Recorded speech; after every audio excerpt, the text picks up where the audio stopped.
अस्सलाम students, welcome to my channel Calculite. I hope आप सब खैरियत से होंगे जी।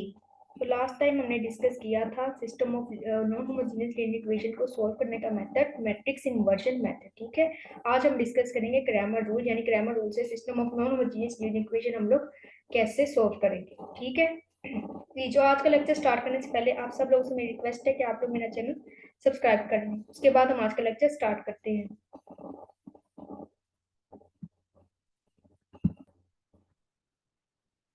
जी। तो आई होप सो आप सब लोगों ने मेरा चैनल सब्सक्राइब कर लिया है। तो आज के लेक्चर स्टार्ट करते हैं। आज हम डिस्कस करना है क्रैमर्स रूल, और ये हमारे पास system of non homogeneous linear equation given है, जिसमें हमारे पास 3 इक्वेशंस है और 3 हमारे पास वेरिएबल्स इन्वॉल्व है। ठीक है, ये आप देख सकते हैं x1 x2 एंड x3। अब हम कैसे सॉल्व करेंगे क्रैमर रूल से सिस्टम को? हम पहले वही मैट्रिक्स की फॉर्म, यानी हमारे पास जो भी सिस्टम है उसको मैट्रिक्स की फॉर्म में ट्रांसलेट करेंगे। पहले हमने कोफिशिएंट, जितने भी कोफिशिएंट्स है, पहले हमने x1 के कोफिशिएंट जो है वो हमने कॉलम वाइज लिख दिया 2 3 5, और x2 के जो कोफिशिएंट उसको भी हमने कॉलम वाइज पुट कर दिया 2 -2 1, और x3 के जो भी कोफिशिएंट्स हैं 1 -2 एंड -3 उसको भी हमने कॉलम में लिख लिया। और ये हमारे पास एक मैट्रिक्स बन गया जो कि कोफिशिएंट्स हैं, कोफिशिएंट मैट्रिक्स है। कोफिशिएंट मैट्रिक्स मैंने इसलिए कहा कि इसमें तमाम वेरिएबल्स के कोफिशिएंट्स लिखे हुए हैं। यहाँ पे x1 के कोफिशिएंट्स हैं, यहाँ ये इस कॉलम में x2 के कोफिशिएंट्स है, इस कॉलम में x3 के कोफिशिएंट है।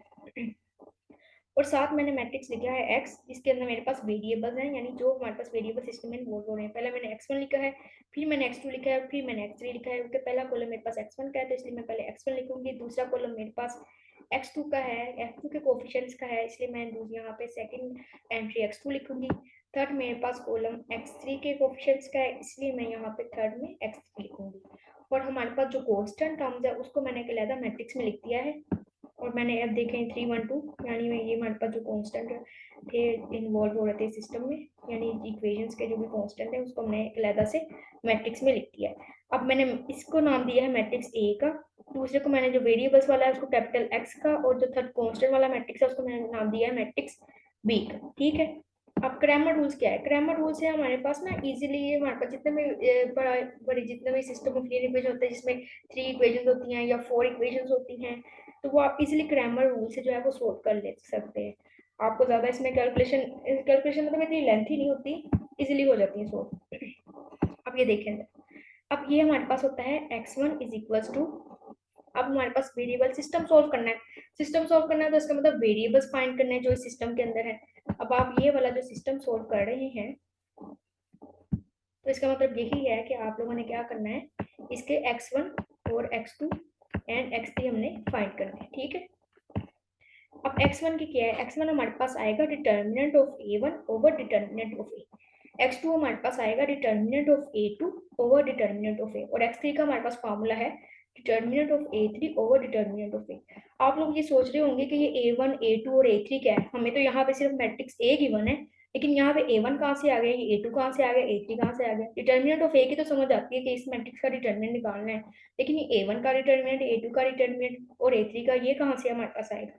तो पहले हम डिस्कस करते हैं कि हम a1 a2 और a3 कैसे निकालेंगे जी। तो ये हमारे पास जो मैट्रिक्स ए गिवन है, अब इस मैट्रिक्स ए से जो है ना हम लोग a1 a2 और a3 निकालेंगे कैसे। अभी देखिए मैट्रिक्स ए है, यहाँ पे इसका जो फर्स्ट कॉलम है इसको हम लोग रिप्लेस कर देंगे मैट्रिक्स बी के साथ। अब ये देखिए फर्स्ट कॉलम ऑफ ए की जो एंट्रीज थी उसको रिप्लेस कर दिया कॉलम बी के फर्स्ट कॉलम के साथ, यानी कॉलम बी में है ये कॉलम, उसके कॉलम के साथ रिप्लेस कर देना। तो यहाँ पे देखिए 3 1 2, यानी कॉलम बी का अब हमारे पास कॉलम आ गया, बाकी जो कॉलम्स है वो मैट्रिक्स ए के ही रहेंगे। तो ये मेरे पास मैट्रिक्स A1 बन गया।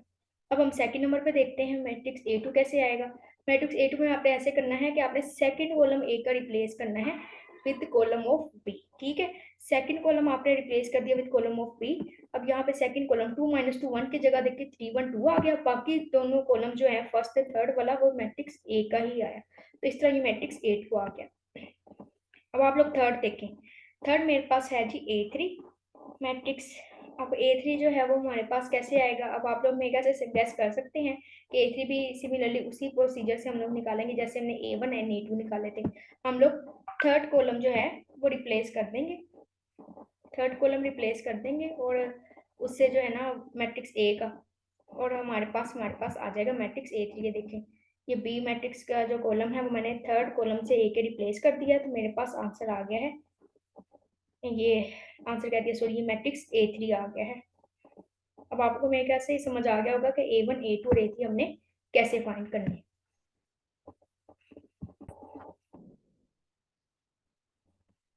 जी, तो अब हमने क्या करना है, अब हमने A1 A2 और A3 निकाल लिए हैं। अब हमने X1 X2 और X3 फाइंड करना है। तो हमें डिटर्मिनेंट ऑफ A1 निकालना पड़ेगा, साथ determinant of A, determinant of A2 और डिटर्मिनेंट ऑफ A3, ताकि हम इन फॉर्मूलाज में पुट कर सकें। अब हम डिटर्मिनेंट बारी बारी इनका कैलकुलेट करते हैं। सबसे पहले हमने A1 का डिटरमिनेंट कैलकुलेट किया है। डिटरमिनेंट कैलकुलेट हमें करना आता है। अगर आपको अभी तक डिटरमिनेंट कैलकुलेट करना नहीं आता तो आप लोग मेरी वीडियोस देख सकते हैं। प्रीवियस वीडियो मैंने इस पे बनाई हुई है कि how to calculate determinant of a matrix, आप देख सकते हैं, आपको मिल जाएगी इजीली। मेरे चैनल से आपको इजीली मिल जाएगी डिटरमिनेंट ऑफ मैट्रिक्स की।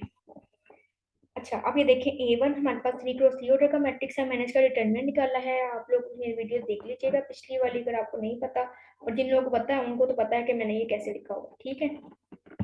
अब मैंने इसका डिटरमिनेंट कैलकुलेट किया है। तो ये देखिए, फर्स्ट रो से एक्सपेंड करनी हो तो मेरे पास ये 3 आ गया, बाकी जो है मेरे पास माइनर आ गया है, 2 आ गया है, और साथ उसका माइनर आ गया है, 1 आ गया, उसके साथ माइनर आ गया, साथ में -1। पता आपको यहाँ पे प्लस का साइन शुरू होता है, यहाँ से माइनस का होता है, यहाँ पे प्लस का होता है। तो सिमिलरली मैंने वो लिख लिया उस फॉर्म में।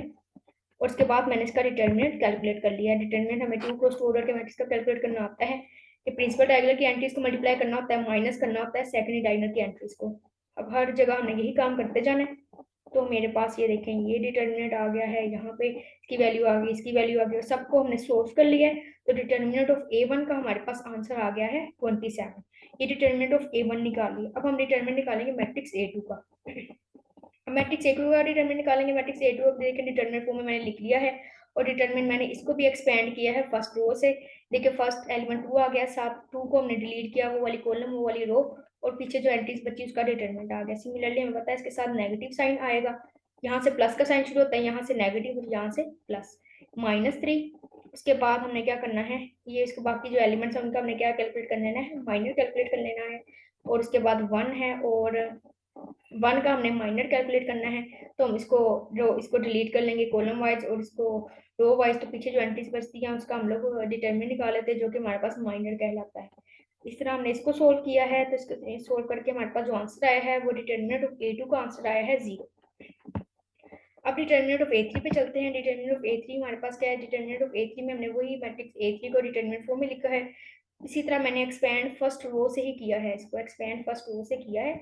और उसके बाद ये देखने उसी प्रोसीजर से कि हम डिटरमिनेंट जैसे कैलकुलेट करते होते हैं। हमने काफ़ी वीडियोस में डिटरमिनेंट को बड़ी डिटेल से डिस्कस किया है। तो मैं आपको बार बार यही कहूँगी, अभी तक अगर आपको नहीं आता तो आप मेरी प्रीवियस वीडियोस देख सकते हैं डिटरमिनेंट ऑफ मैट्रिक्स पर, ठीक है। आपको समझ आ जाएगा कि मैंने 3x3 ऑर्डर के मैट्रिक्स मैंने ये डिटरमिनेंट कैसे निकालना है। ये 3x3 ऑर्डर का मैट्रिक्स है।